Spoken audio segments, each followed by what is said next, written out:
오늘 우리에게 주시는 하나님의 말씀은 사사기 9장 16절에서 25절까지 말씀입니다. 이제 너희가 아비멜렉을 세워 왕으로 삼았으니 너희가 행한 것이 과연 진실하고 의로우냐?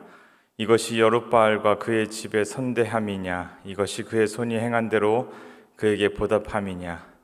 우리 아버지가 전에 죽음을 무릅쓰고 너희를 위하여 싸워 미디안의 손에서 너희를 건져냈거늘 너희가 오늘 일어나 우리 아버지의 집을 쳐서 그의 아들 70명을 한 바위 위에서 죽이고 그의 여종의 아들 아비멜렉이 너희 형제가 된다고 그를 세워 세겜 사람들 위에 왕으로 삼았도다. 만일 너희가 오늘 여룻바알과 그의 집을 대접한 것이 진실하고 의로운 일이면 너희가 아비멜렉으로 말미암아 기뻐할 것이요 아비멜렉도 너희로 말미암아 기뻐하려니와 그렇지 아니하면 아비멜렉에게서 불이 나와서 세겜 사람들과 밀로의 집을 살을 것이요 세겜 사람들과 밀로의 집에서도 불이 나와 아비멜렉을 살을 것이니라 하고 요담이 그의 형제 아비멜렉 앞에서 도망하여 피해서 부엘로 가서 거기에 거주하니라. 아비멜렉이 이스라엘을 다스린 지 3년에 하나님이 아비멜렉과 세겜 사람들 사이에 악한 영을 보내심에 세겜 사람들이 아비멜렉을 배반하였으니 이는 여룻바알의 아들 70명에게 저지른 포악한 일을 갚되 그들을 죽여 피 흘린 죄를 그들의 형제 아비멜렉과 아비멜렉의 손을 도와 그의 형제들을 죽이게 한 세겜 사람들에게로 돌아가게 하심이라. 세겜 사람들이 산들의 꼭대기에 사람을 매복시켜 아비멜렉을 엿보게 하고 그 길로 지나는 모든 자를 다 강탈하게 하니 어떤 사람이 그것을 아비멜렉에게 알리니라. 아멘. 오늘 함께 읽은 말씀을 가지고 행위에 따라 공의로 심판하시는 하나님이라는 제목으로 하나님 말씀 나누기 원합니다. 사사기 전체에 걸쳐서 나타나는 이야기의 내용은 이렇습니다. 하나님 나라의 제사장, 하나님의 제사장 국가로서 그리고 하나님 내 언약 백성으로서의 모습을 이뤄가는 과정을 담고 있는 책이 바로 사사기입니다. 오늘 본문은 기드온의 이 스토리 후반부로 넘어가고 있습니다. 등장인물이 누굽니까? 기드온의 아들 아비멜렉이 주인공으로 등장합니다. 아비멜렉이라는 이름은 기드온 아버지가 지어주신 것인데 그 이름의 뜻이 무엇이냐 하면 나의 아버지는 왕이라는 뜻이 바로 아비멜렉이라고 합니다.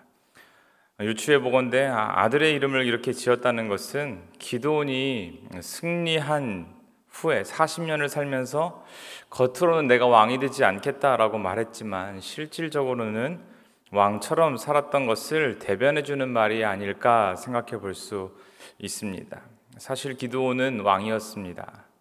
왕처럼 살았습니다. 그리고 그런 그의 삶을 그의 자녀들은 그대로 보고 배웠습니다. 그리고 자녀가 70명이나 되었다는 것은 어떤 의미냐? 정치적으로 그 당시에 정치를 안정적으로 하기 위해서 이곳 저곳에 있는 그 지역에 있는 사람들과 결탁하여 권위 있는 사람들의 딸을 자기 아내로 삼고 그렇게 해서 정치적 안정을 꾀했던 것이 그 당시의 문화였던 것을 볼 때 기드온은 계속해서 결혼을 통해서 아이를 70명이나 낳은 것을 볼 때 정말 왕처럼 살 수밖에 없는 그런 인생을 살았던 것이 아닌가 생각해 볼 수 있습니다. 결국 기드온은 한 번의 빛나는 승리로 평생을 왕처럼 살았지만 믿음으로 살지 않았던 것을 우리는 알 수 있습니다. 여러분, 빛나는 성공도 참 중요합니다. 하지만 그 성공 뒤에 어떻게 살 것인가는 더 중요한 것이라는 것을 오늘 기드온을 통해서 우리는 알 수 있습니다. 우리는 우리 자녀들에게 무엇을 보여주고 살고 있는지 잘 돌아봐야 합니다. 만약 신앙과 삶이 같지 않다면은 분명히 우리들의 자녀 가운데 제2의 아비멜렉이 나올 수도 있지 않겠냐는 무거운 마음을 가지고 오늘 말씀을 보기 원합니다.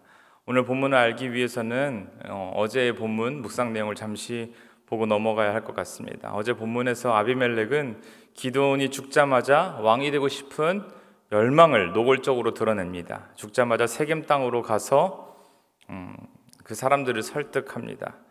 그 세겜이란 땅이 어떤 곳입니까? 여호수아 24장에 여호수아가 유언을 하기 위해서 이스라엘 백성들을 모았던 곳, 또 창세기 12장에 아브라함이 처음으로 단을 쌓은 곳이 바로 세겜입니다. 그래서 세겜은 그 세겜 사람들에게는 굉장히 영적인 고향과도 같은 곳이며 하나님의 약속이 숨쉬고 있는 땅이 바로 세겜입니다. 아비멜렉의 어머니가 바로 이 세겜 출신이고요. 아버지 기드온의 여종이 바로 이 어머니죠. 그래서 첩이었던 겁니다. 그런 정치적 기반을 가지고 있는 이 장소에서 아비멜렉이 드디어 정치적인 발언을 하면서 정치를 시작합니다. 아비멜렉이 말합니다. 내 아버지 기드온의 아들이 70명인데 그 70명의 통치를 여러분 받으시겠습니까? 아니면 나 한 사람 아비멜렉을 택하시겠습니까? 어찌할 바를 모르고 어떻게 보면 자기 지역 출신의 여자의 아들이 왕이 되겠다는 것을 굳이 거절할 필요가 없었던 사람들은 쉽게 아비멜렉에 대해서 우리의 형제라고 말하면서 그의 통치를 인정해 버립니다. 세겜 사람들의 마음을 얻자마자 아비멜렉은 끔찍한 일을 저지릅니다. 70명의 형제들을 다 죽여버리는 것이죠. 거기서 유일하게 살아남은 사람이 바로 요담입니다. 가까스로 생명을 건진 요담은 아비멜렉이 스스로 왕이 되었다는 소식을 듣고 그 소식을 듣고 축복의 산이라고 우리가 잘 알고 있는 그리심산에 올라가서 사람들에게 이야기를 합니다. 요담의 우화라고도 하는데 요담은 자신을 향한 소명과 부르심에 충실했던 나무들을 열거합니다. 어떤 나무냐면 감람나무, 무화과나무, 포도나무를 하고요. 그 대조해서 아무런 유익이 없는 가시나무를 이야기하면서 아비멜렉이 바로 이 아무런 유익이 없는 가시나무라고 말합니다. 정권을 잡기 시작한 사람에 대해서 공격하기 시작한 거죠.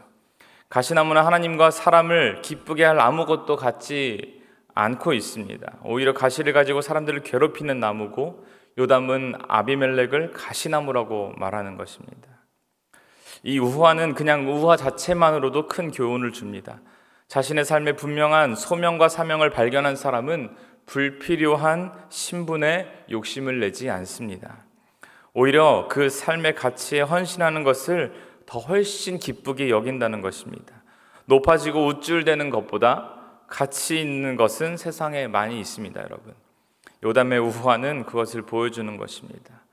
요담은 우화를 통해서 백성들의 변화를 촉구합니다. 오늘 본문 16절에 이렇게 말합니다. 너희가 행한 것이 과연 진실하고 의로우냐? 이것이 여롯바알과 그의 집을 선대함이냐?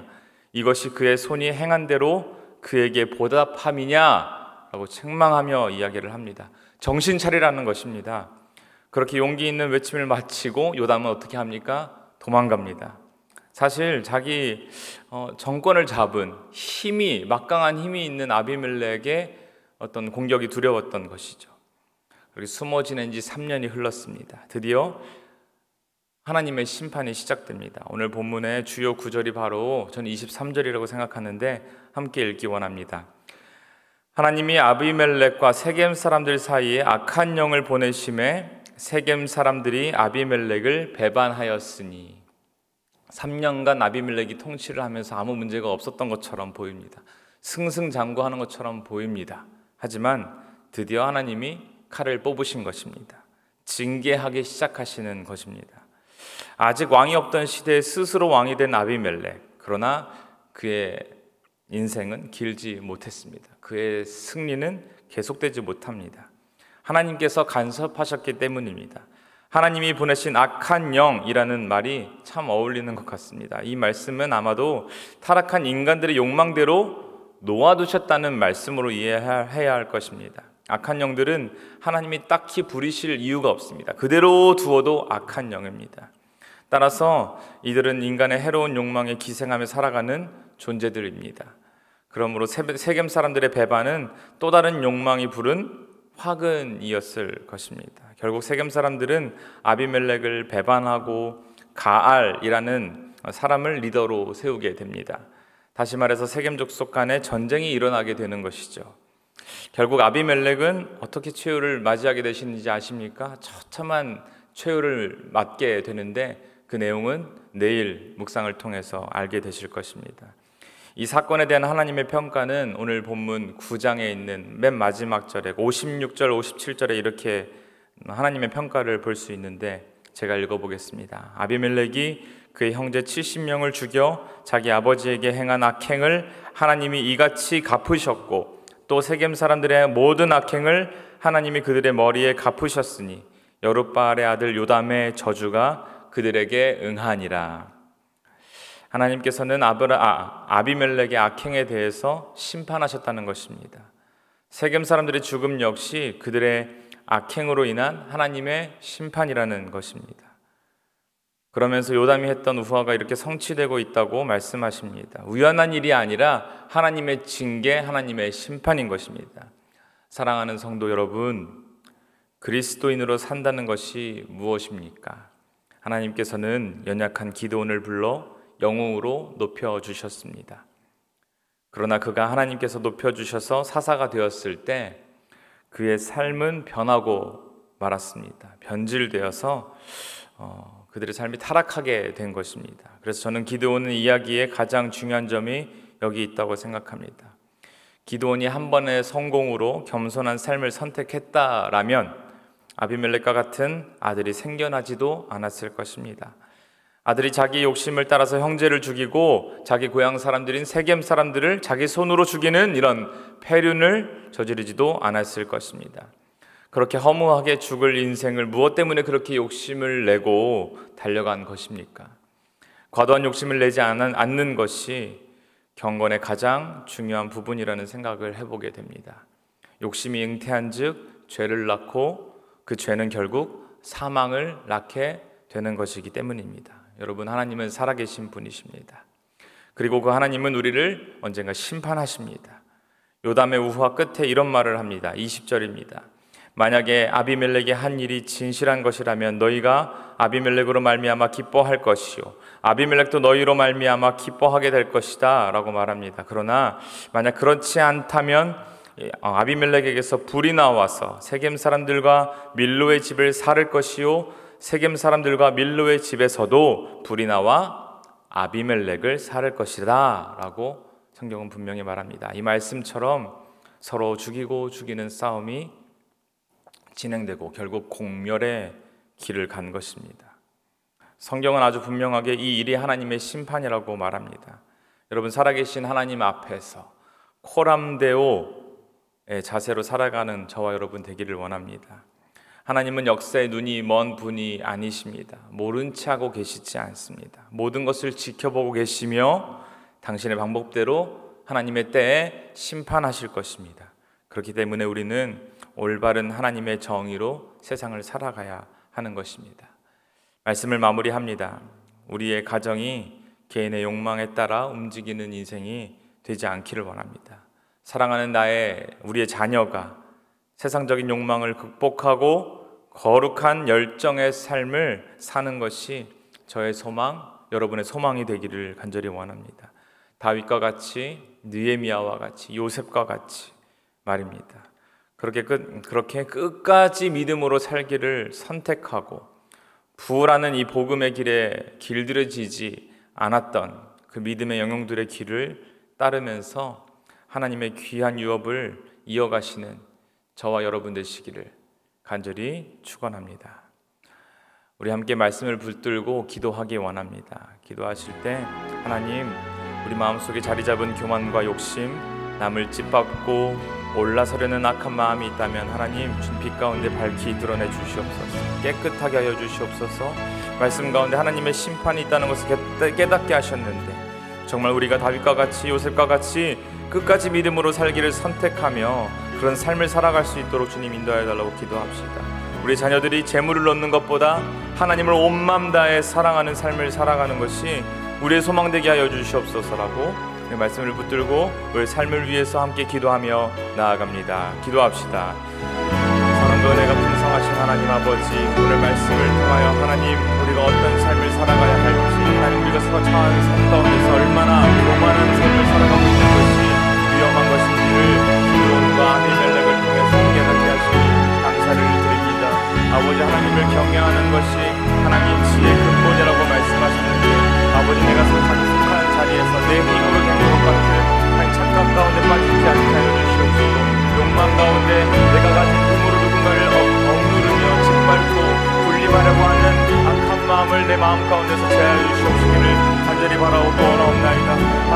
복음의 길을 걸어가기를 간절히 원합니다. 하나님의 심판을 있다는 것을 우리가 기억하며 믿음으로 고백하며 아버지 내 처한 상황 가운데서 정직함으로 공의로움으로 사랑으로 하나님 사람들을 사랑하게 하시고 섬기게 하시는 일이 우리 삶 가운데 일어날 수 있도록 우리 마음에 겸손함을 허락하여 주시옵시기를 간절히 원합니다. 우리 자손들이 아버지 하나님을 사랑하는 자녀가 되기를 원합니다. 아버지 다른 것을 바라보며 하나님 후의 복음에 길들여지지 않게 하여 주시옵시고 하나님을 정말로 사랑함으로 말미암아 하나님 나라를 확장시키며 하나님의 그 겸손함으로 세상을 섬기며 빛과 소금의 역할을 감당하는 주의 자녀를 될 수 있도록 주님 인도하여 주시옵소서. 이제는 우리 주 예수 그리스도의 은혜와 하나님의 사랑하심과 성령님의 교통하심이 내 안에 있는 욕심을 내려놓고 우리의 삶을 심판하시는 하나님 앞에 정직과 성실함으로 살아가기로 결단하는 신촌의 모든 백성들 위해 이제로부터 영원토록 함께 하옵시기를 간절히 축원하옵나이다. 아멘.